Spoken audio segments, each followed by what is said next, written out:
2019 সালে 2009 সালে একটি ছিল সেদিন গণতন্ত্রের রক্ষার জন্য দেশ নেত্রী বেগম খালেদা জিয়া নির্বাচনে অংশগ্রহণ করেছিলেন। সেটা একটি ভারতীয় নির্বাচন ছিল। বাংলাদেশের একটি জনপ্রিয় সংগঠন মাত্র 29টি আসন দেওয়া হয়েছে। গণতন্ত্রের স্বার্থে সেদিন আমরা সেই পার্লামেন্টে গিয়েছিলাম। আমিও সেই পার্লামেন্টের সদস্য ছিলাম। আমরা লক্ষ্য করেছি ফখরুদ্দিন মঈনুদ্দিন যে এজেন্ডা নিয়ে এসেছিলেন বিএনপিকে ধ্বংস করার জন্য, তারা সেদিন চেষ্টা করেছে কিন্তু পারেনি। হাসির আগে ভগবান আপনারা দেখেছেন বিএনপি নেতা কর্মীদের বিরুদ্ধে একটি লোক চালানো হয়েছে। বাংলাদেশের স্বার্থ বিক্রি করে দিয়ে বিদেশের সাথে বিভিন্ন চুক্তির মনে হবে বাংলায়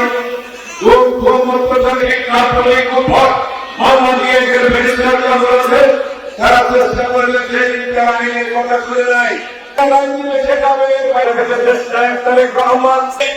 17 বছর এই সকল নেতৃবৃন্দের সাথে যোগাযোগ করেছেন।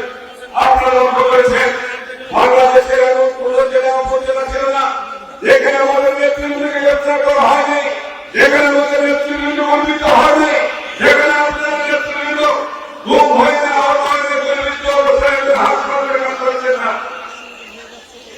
2 আগস্টের বিপ্লবকে আমরা সমর্থন করি। 2 আগস্ট থেকে বলে নেই বিএনপির দীর্ঘ পরিশ্রম, বিএনপি নেতা কর্মীদের ঘুম আন্দোলন সংগ্রাম, শহীদ বরণ করা এবং বেগম খালেদা জিয়াকে বাংলাদেশে যদি সবচেয়ে বড় নির্যাতন তৈরি করা হয় সেটা হচ্ছে বেগম খালেদা জিয়া দীর্ঘদিন কারাগারে ছিলেন। তার আজ তারেক রহমান বাংলাদেশকে নতুন বাংলাদেশ গড়ার জন্য একত্রিত ঘোষণা করেছেন।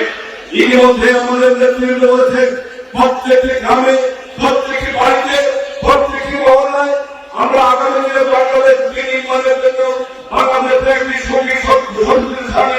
একটি শক্তিশালী রাষ্ট্র গড়ে তোলার জন্য হচ্ছে বাংলাদেশের জনগণের মুক্তির সমাজ। এই মুক্তির মধ্যে বাংলাদেশের জনগণের বাংলাদেশে এদেশের জনগণ করে দিয়েছেন।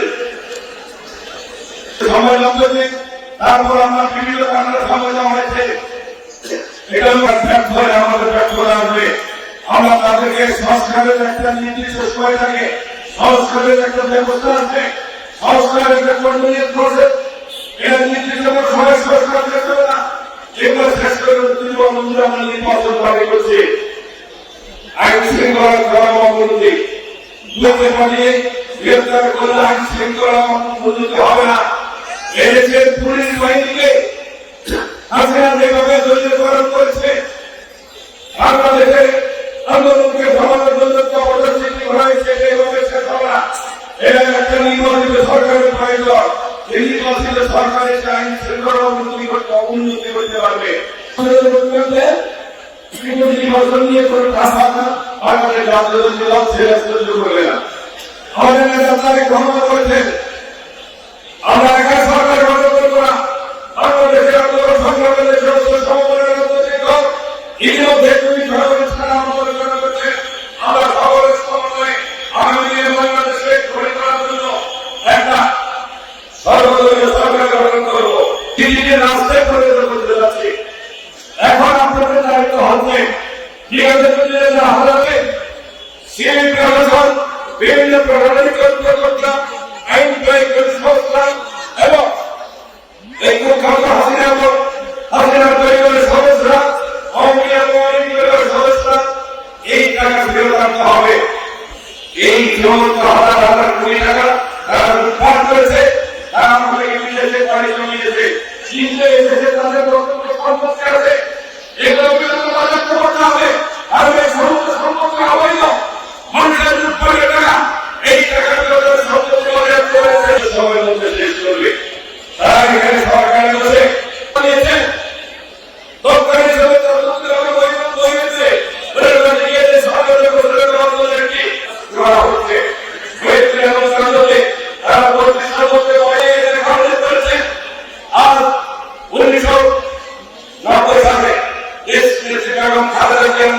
আমরা আন্দোলন করেছি এর সাথে কথা হয়েছে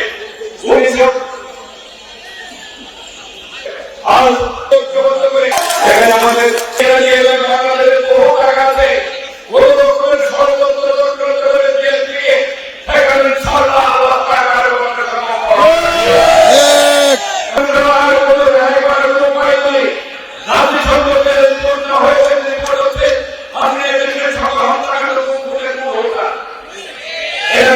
রমজানের পূর্বে যাতে করে নিয়ন্ত্রণে আসে এবং নির্বাচনের রোডম্যাপ তৈরি করার আহ্বান জানিয়ে এবং যারা হাজার হাজার কোটি টাকা বিদেশে প্রচার করেছে আমি আমার বক্তব্য শেষ করছি। আল্লাহ হাফেজ। বাংলাদেশ জিন্দাবাদ, জাতীয় জিন্দাবাদ, শহীদ এবং খালেদা জিয়া আগামী দিনের